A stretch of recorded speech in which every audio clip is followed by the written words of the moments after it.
Hello everyone, welcome back to the channel to our new blog. আজকে চলে আসছি বঙ্গবন্ধু সামরিক জাদুঘরে। এখন আছি জাদুঘরের পার্কিং এরিয়াতে।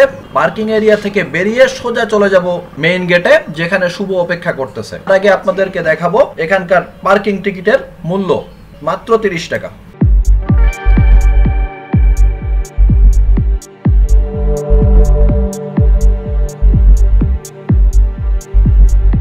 লোকেশনটা অসাধারণ অসাধারণ। আজকে পূজার শরীরটা খারাপ, তাই পূজা আসতে পারে নাই। আমি এবং শুভ দুজনে আসছিলাম, তাই পার্কিং এরিয়া থেকে এখন বের হচ্ছি। বাইকটা পার্কিংয়ে রেখে গেলাম। এখন আমি বঙ্গবন্ধু সামরিক জাদুঘরে যাব। শুভ টিকিট কাটার জন্য লাইনে দাঁড় করে রেখে আসছি। এটা মেইন গেট, আমরা বাম সাইডে যাব। এখানে কি কি আছে পুরা তার সূচিটাই দেওয়া আছে, সুন্দর করে দেখা যাচ্ছে। এটা অনলাইন টিকিট কাউন্টার, আমি অফলাইন টিকিট কাউন্টারে যাচ্ছি। সামনে শুভ ওই পাশে অফলাইন টিকিট কাউন্টারে গেছে। আর আসার লোকেশনটা আমি শর্টলি একটু বলি। যদি কেউ আগারগাঁ দিক থেকে আসেন তাহলে আগারগাঁ থেকে সোজা এসে একেবারে বিজয় সরণি মোড়ে দাঁড়িয়ে ডান দিকে রাস্তা দিকে ঢুকলেই হবে। ঢুকেই দেখবেন ইউটার্ন ঘুরলে প্রথমে নব থিয়েটার, এরপরে বঙ্গবন্ধু সামরিক জাদুঘর। এইটা হচ্ছে অফলাইন টিকিট কাউন্টার। এইখানে সিরিয়ালে শুভ দাঁড়ায় আছে। এই যে অলরেডি সে সাকসেস হয়ে গেছে, টিকিটটা তুলে দেখালো। এই যে শুভ সাকসেসফুল, শুভ চলে আসছে। সে টিকিট পেয়ে গেছো, টিকিটটা দেখাও। এই যে আমরা 2টা টিকিট পেয়ে গেছি সাকসেসফুলি।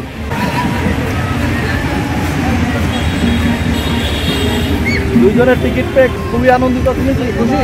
হ্যাঁ, আমি অনেক খুশি, অনেক খুশি, খুবই আগ্রহী আমরা দুজন, খুবই এক্সাইটেড, হ্যাভি এক্সাইটেড।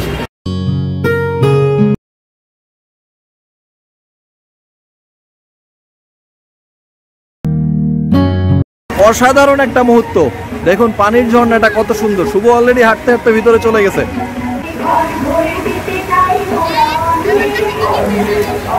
অসাধারণ একটা লোকেশন। এটা বঙ্গবন্ধু সামরিক জাদুঘরের শুরুতেই ঢুকতেই এই ঝর্ণা।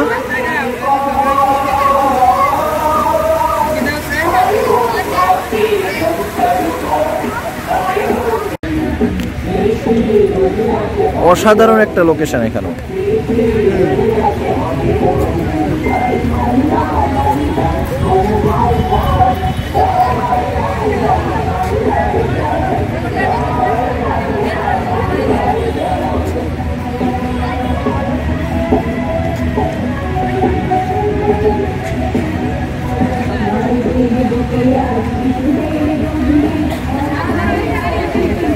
শুভ, তুমি কিছু বলো। এখানে এসে আমার খুবই ভালো লাগছে। আসলে জায়গাটা এতটাই ভালো যে মানে কি বলবো, এখানে না আসলে আসলে বোঝা যাবে না। আর আমরা এখন মিউজিয়ামের ভেতরে যাব, বাকিটা দেখবো। আমাদের সাথেই থাকে। Thank you. শুভর সেকেন্ড টাইম ঢাকাতে আসা। শুভর খুব ইচ্ছা ছিল এখানে আসার। আমরা প্রথম দিন এখানে ঢুকতে পারি না, ঈদের আগের দিন অনেক মন খারাপ নিয়ে ফিরে গেছি। তবে আজকে আমরা সকালবেলা শুভ বললো যে না, আজকে খোলা আছে, চলেন আজকে যাওয়া যাবে। এসে আজকে আমরা পুরোটাই দেখবো। আর এসে প্রথম দেখে আমি অনেক এক্সাইটেড হয়ে গেছিলাম যে না, খোলা, আজকে আমরা ঢুকতে পারবো। বঙ্গবন্ধু সামরিক জাদুঘরের উদ্বোধন কত তারিখে হয়েছে এবং শুভ অলরেডি আঙ্গুল দিয়ে ইন্ডিকেট করে দিয়েছে, আপনারা সুন্দর করে দেখতে পাবেন। এটা হচ্ছে সেই ঝর্ণাটা। আবারও দেখায়, তখন বৃষ্টির জন্য আমি কাছে যেতে পারছিলাম না। ঝর্ণা এতটাই যে ঝর্ণার ফ্লোরাগুলো এদিকে চলে আসতেছিল, যার কারণে আমি দেখাতে খুব কষ্ট হয়ে যাচ্ছে, কারণ ফোন ভিজে যাচ্ছে বারবার।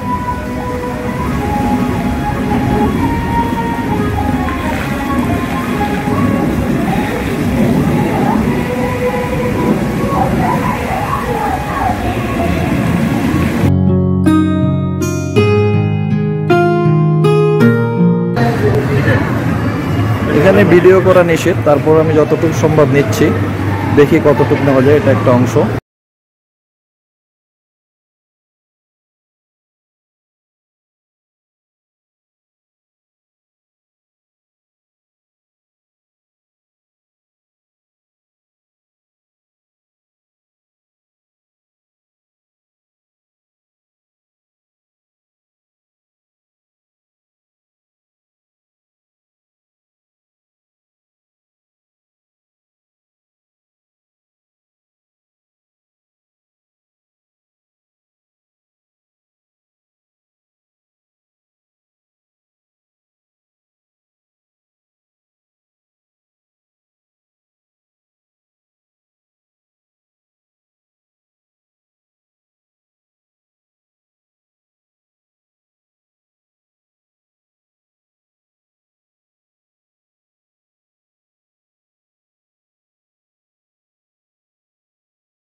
একটা ফ্লোরে উঠছে, এটা 3rd ফ্লোর।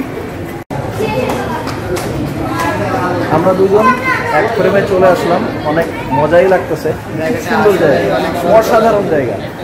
বলো তুমি কিছু উদ্দেশ্যে। আসলে আপনারা না আসলে বুঝতে পারবেন না ভেতরটা আসলে কতটা সুন্দর। শুভ কিন্তু সেই খুলনা থেকে ছুটে আসছে শুধু এই জায়গা দেখা।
এক্সিস্ট গেটের এখানে এক্সিস্ট গেটের বাইরের অংশ দেখেন, পরিবেশটা অসাধারণ।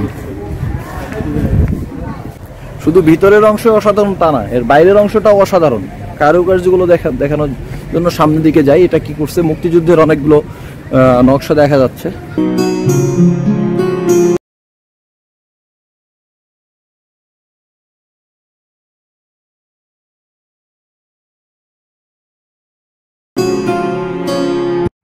আমি সিঁড়ি দিয়ে উপরের দিকে উঠলাম। এটা মুক্তিযুদ্ধের অনেক স্মৃতি অংশ বিশেষ এখানে দেওয়া আছে। অংশটা অসাধারণ, একটা পুরো গ্যালারির মতো করা। গ্যালারিটা দেখতে সেই সুন্দর, এবং এগুলো মুক্তিযুদ্ধের বিভিন্ন নকশাগুলো করা আছে এখানে।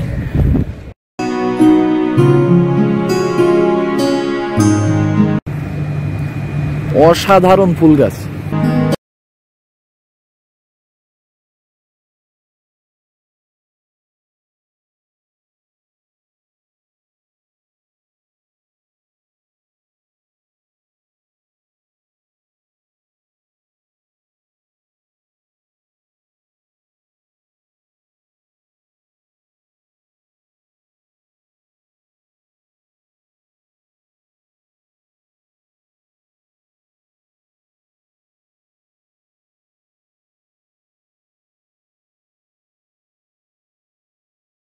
স্টুডেন্ট এখানে এসে যদি দুপুরবেলা ক্লান্ত হয়ে যান এবং ক্ষুধা লেগে যায়, তাহলে খেয়ে খাওয়া দাওয়া শেষ করে এখান থেকে যাওয়ার জন্য যথেষ্ট সুবিধা আছে। এই আর একটা লেক, অসাধারণ। এখান থেকে এটা সুইমিং পুলের মতো করা, দেখছি সুইমিং পুল। সো বাইরের থেকে ভেতরটাও অনেক সুন্দর। শুধু যে ভেতরটা সুন্দর তা না, বাইরেরটা অসাধারণ লোকেশন। শুভ, তোমার এই লোকেশনটা কেমন লাগতেছে বলো? এর মধ্যে সবচেয়ে বেস্ট লাগছে, সবচেয়ে বেস্ট প্লেস শুভ বলেছে। আমার কাছেও মনে হচ্ছে। শুধু বাইরের প্রথম শুরুতে দেখে আমি অবাক হয়েছিলাম, কিন্তু এখন দেখতেছি এর প্রত্যেকটা পার্টি অসাধারণ। পূজা থাকলে খুবই খুশি হতো এবং আরো সুন্দর করে উপস্থাপন করতে পারতো, কিন্তু আমি আসলে এতটা সুন্দর করে আপনাদের বোঝাতে পারবো কিনা জানি না। তারপরও আমি যতটুকু চোখে দেখলাম এটুকু নিলাম।